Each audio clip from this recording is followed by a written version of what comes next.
ഒരു നാട് വരാനിരിക്കുന്ന ദുരന്തത്തെ ചെറുക്കാൻ ഒരുമിക്കുമ്പോൾ ആ ചെറുത്തുനിൽപ്പിന് ശക്തി പകരേണ്ടത് ആ നാട്ടിലെ രാഷ്ട്രീയ നേതൃത്വങ്ങളും രാഷ്ട്രീയ കക്ഷികളുമാണ്. ചടയമംഗലത്തെ രാഷ്ട്രീയ കക്ഷികൾ എങ്ങനെ കോറി മാഫിയ പ്രവർത്തനങ്ങളെ കാണുന്നു എന്നുള്ളത് ചടയമംഗലം ജനതയും ഉറ്റുനോക്കുന്നു. ചിലർ നിശബ്ദരായി ഒഴിഞ്ഞു മാറി നിന്നേക്കാം. എന്നാൽ പ്രതീക്ഷ നൽകി ഒരു ജനതയ്ക്കൊപ്പം പോരാടാൻ മടിയിൽ കനമില്ലാതെ അവർ ശബ്ദിക്കുന്നു. നാടിനായി, ചടയമംഗലത്തിനായി.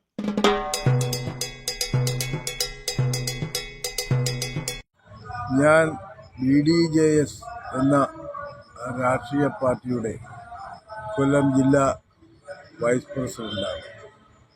സ്ഥലം ഇടയ്ക്കോട്, പ്രതാപൻ കലയത്ത് എന്ന് ആണ് എൻ്റെ പേര്.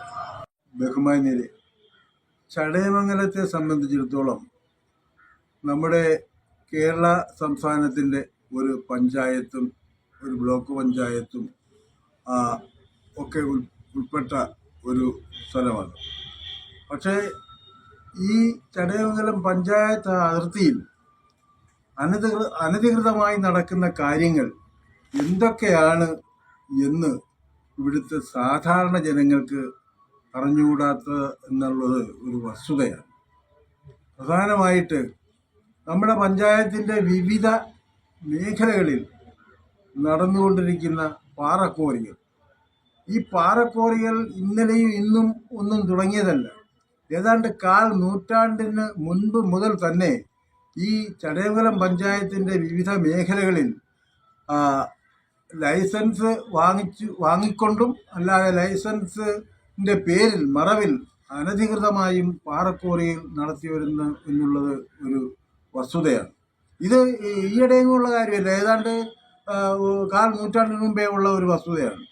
അപ്പോൾ ഇപ്പോൾ നമ്മൾ മനസ്സിലാക്കേണ്ടത്, ഇപ്പോൾ അത് മാത്രമല്ല, ഇപ്പോൾ ഈ അടുത്ത കാലങ്ങളിലായിട്ട് ഈ പാറക്കോറി മാഫിയയെ സംരക്ഷിക്കുന്നതിന് വേണ്ടിയുള്ള ഒരു നിലപാടാണ് ഈ മാറി മാറി വരുന്ന സർക്കാരുകൾ. അപ്പോൾ ഇന്ന സർക്കാർ എന്നുള്ളതല്ല, ഇവിടുത്തെ കോൺഗ്രസ് ഭരിച്ചാലും അതുപോലെ തന്നെ ഇവിടുത്തെ CPM കമ്മ്യൂണിസ്റ്റ് ഭരണമായാലും ഇത് ചെയ്യുന്നതെന്ന് പറഞ്ഞാൽ ഈ പാറക്കോറി മാഫിയകൾക്കും അതുപോലെ മണൽ മാഫിയകൾക്കും ഇതുപോലെ ഉള്ള സാമൂഹ്യ വിരുദ്ധ പ്രവർത്തനങ്ങൾ ചെയ്യുന്ന എന്തൊക്കെയാണോ ഈ സാമൂഹ്യ വിരുദ്ധ പ്രവർത്തനം, അതിനെല്ലാം ഒത്താശ ചെയ്തു കൊടുക്കുന്ന ഈ സർക്കാരുകളാണ് മാറി മാറി കേരളത്തെ ഭരിച്ചുകൊണ്ടിരുന്നത്. അതിനെ കമ്മിറ്റികൾ, അതിനൊരു ചെയർമാനെയൊക്കെ നിശ്ചയിച്ചിട്ട് പഠന കമ്മിറ്റികൾ തന്നെ പല പ്രാവശ്യങ്ങളിൽ പല കാരണങ്ങൾ കൊണ്ട് എടുത്തിട്ടുള്ളതാണ്. അപ്പോൾ ആ റിപ്പോർട്ടുകളൊന്നും സർക്കാർ വകവയ്ക്കാതെ തന്നിഷ്ടം പോലെ സ്വന്തം പാർട്ടിക്കാരെ സംരക്ഷിക്കാൻ വേണ്ടി, അവർക്ക് വരുമാനം ഉണ്ടാക്കാൻ വേണ്ടി തീരുമാനം എടുത്തുകൊണ്ട് അവർക്ക് ഒരു ലൈസൻസിൻ്റെ മറവിൽ അവർ 100 എണ്ണം പാറക്കോറി നടത്തും. ആ ഒരു നിലപാടാണ് കേരളം മുഴുവൻ നടക്കുന്നത്. നമ്മുടെ കൊല്ലോണം, ഈ കടന്നൂരെന്ന് പറഞ്ഞ ഈ സ്ഥലത്ത് പാറക്കോറി പ്രവർത്തിച്ചു കൊണ്ടിരുന്നപ്പോഴാണ് ഒരു മരണം സംഭവിച്ചത്.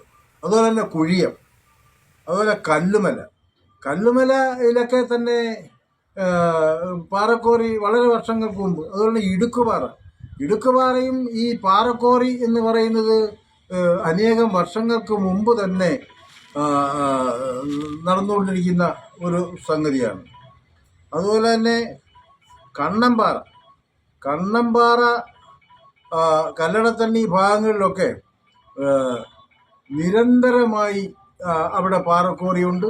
കൂടാതെ ഇപ്പോൾ അവിടെ ലൈസൻസ് കൊടുത്തു. കൂടാതെ ഇപ്പോഴും അവിടെ പാറക്കോറി നടത്താൻ ആളുകൾ അപേക്ഷയും കൊടുത്തിട്ട് കാത്തിരിക്കുകയാണ്. 3-4 എണ്ണം അങ്ങനെ അപേക്ഷ കാത്തിരിക്കുകയാണ്.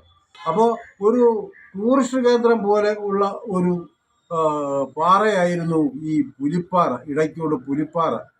പക്ഷേ അത് നമുക്ക് വ്യക്തമായി അറിയാം, ഇവിടുത്തെ പഞ്ചായത്തിൻ്റെ സമ്മതത്തോടുകൂടി പാറ മാഫിയകൾ അതൊക്കെ അനുമതി കൊടുത്തു.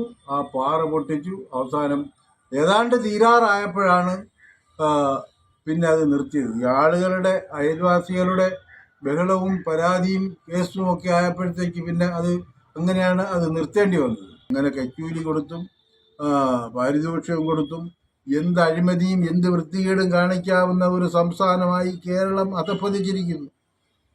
അഴിമതിയുടെ പറുദീസയായിട്ട് ഈ കേരളം ഇന്ന് അധപ്പതിച്ചിരിക്കുകയാണ്.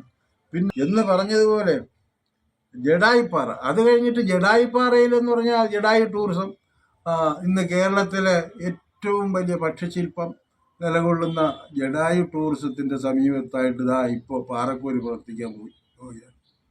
പഞ്ചായത്ത് പറയുന്നത് ഞങ്ങളാരും അറിയുന്നില്ല, അവിടുത്തെ കുറേ മണ്ണ് മാറ്റുന്നേ ഉള്ളൂ, മണ്ണ് മാറ്റിയപ്പോൾ പാറ കാണുന്നതാണ് എന്നൊക്കെയാണ് ജഡായു ടൂറിസത്തിന് സമീപം ഈ പാറക്കോറിക്ക് അനുമതി കൊടുക്കാൻ പോവുകയാണ്. അപ്പം ഇതിനെതിരെ നമ്മുടെ ജഡായു ടൂറിസത്തെ ശക്തമായി ബാധിക്കുന്ന ഒരു വിഷയമാണ്. ഈ ജഡായു ടൂറിസത്തിന് ആ പാറയ്ക്ക് സമീപം മറ്റൊരു പാറക്കോറി മറ്റൊരു ആളിൻ്റെ വകയിൽ വസ്തുവിൽ പാറക്കോറി പ്രവർത്തിച്ചാൽ അത് എന്തുകൊണ്ടായാലും ശരി അത് അവിടെ പരിസ്ഥിതി പ്രശ്നം ഉണ്ടാകുന്ന ഒരു സംഗതിയാണ് ഈ ജഡായു പാറ. പിന്നെ അത് കഴിഞ്ഞിട്ട് നമുക്ക് മൊത്തത്തിൽ ഇപ്പോൾ ആകെ ഒരു ഏറ്റവും വലിയ ദുരന്തം നമ്മൾ സംഭവിച്ചു കഴിഞ്ഞു നമ്മുടെ കേരളത്തിൽ. വയനാട് ദുരന്തം.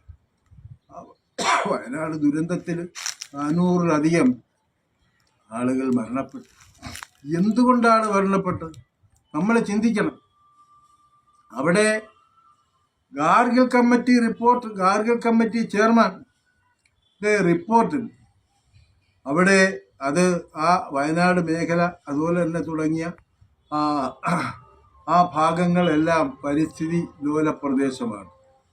പരിസ്ഥിതി ലോല പ്രദേശമായ സ്ഥലങ്ങളിൽ പാറക്കോരി നടത്താൻ പാടില്ല, വലിയ ഫ്ലാറ്റുകൾ നിർമ്മിക്കാൻ പാടില്ല, ഇതെല്ലാം മണ്ണിടിച്ചിലിന് കാരണമാകും എന്ന് ആ റിപ്പോർട്ടിൽ ഉണ്ടായിട്ട് ആരെങ്കിലും അത് ചെവിക്കൊണ്ടില്ല. ഇവിടുത്തെ സർക്കാരിന് അതൊന്നും ഒരു വിഷയമല്ല. അവസാനം തൽപര കക്ഷികൾക്ക് അനുവാദം കൊടുക്കാതെ അവിടെ പാറക്കോരി പ്രവർത്തിക്കൂ.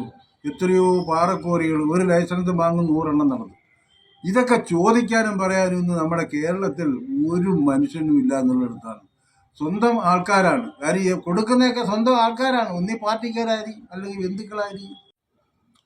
BDJS എന്ന പ്രസ്ഥാനത്തിന് വേണ്ടി BDJS ജില്ലാ കമ്മിറ്റിക്ക് വേണ്ടിയാണ് ഞാൻ സംസാരിച്ചത്. ഈ ചടയമംഗലം പഞ്ചായത്തിലെ ജനങ്ങൾ ഇതിനെതിരെ ഈ പാറക്കോറിക്കെതിരെ എടുക്കുന്ന ഏത് സമര പരിപാടികളോടും അതുപോലെ ഏത് തീരുമാനത്തോടും ഞാനും ഈ BDJS എന്ന പ്രസ്ഥാനവും കൂടെ നിൽക്കും. അതിൽ യാതൊരു സംശയം വേണ്ട. എന്ത് കാര്യങ്ങളിലേക്ക് കടന്നാലും ഈ പാറക്കോറിക്കെതിരെ നടക്കുന്ന ഏത് സമരമുറകൾക്കും അനുകൂലമായി ഞങ്ങൾ മുന്നിലുണ്ടാവും എന്നറിയിച്ചുകൊണ്ട് ഞാൻ നിർത്തട്ടെ.